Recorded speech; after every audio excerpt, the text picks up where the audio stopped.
So, hello everyone, good day, and assalamualaikum warahmatullahi ta'ala wabarakatuhu. I am Kusain Amir Usman from BS Ed Math 3, Math 3A. And today, I am going to continue the discussion about the chapter 6, which is the learners with difficulty seeing. And this is the continuation of the topic that is discussed by Mr. Salahuddin Gimla. So, learners with difficulty seeing. So, what is learners with difficulty seeing?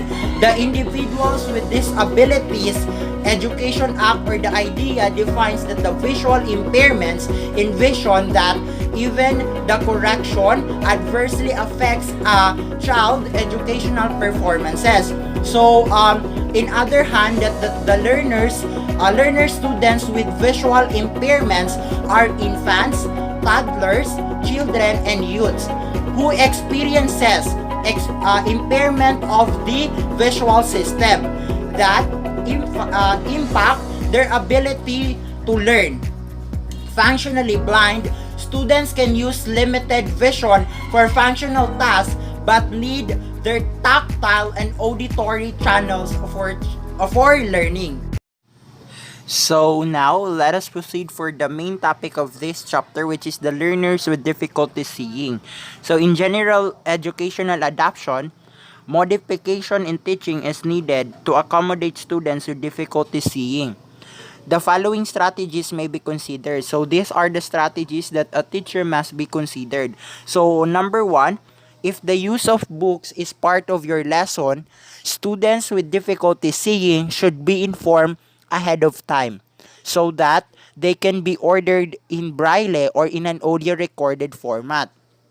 Number two, portions of textbooks and other printed materials may be recorded so that visually impaired students can listen instead of focusing on the visual presentation.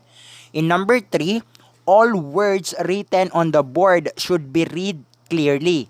Number four, that a teacher must be apply or consider this kind of strategy is that students with difficulty seeing should be seated near the board so that they can easily move close to the instructional materials used during the lesson. And number five, a body can be assigned to a student with difficulty seeing as needed.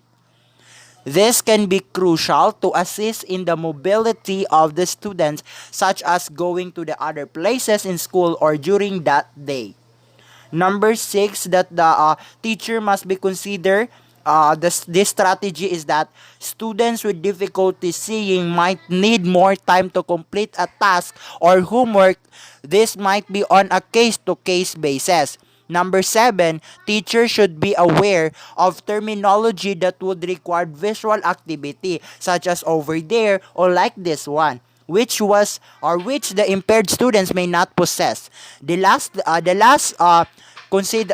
strategy that the teacher must be considered is that teachers should monitor the students closely to know who need extra time in completing tasks.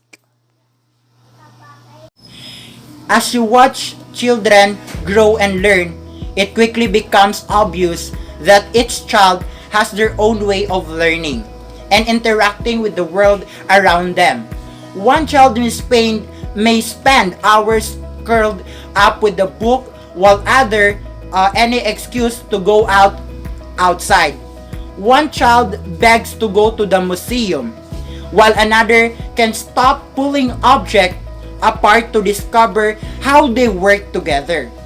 And learners with difficulty seeing prefer the audio types of learning. It is because they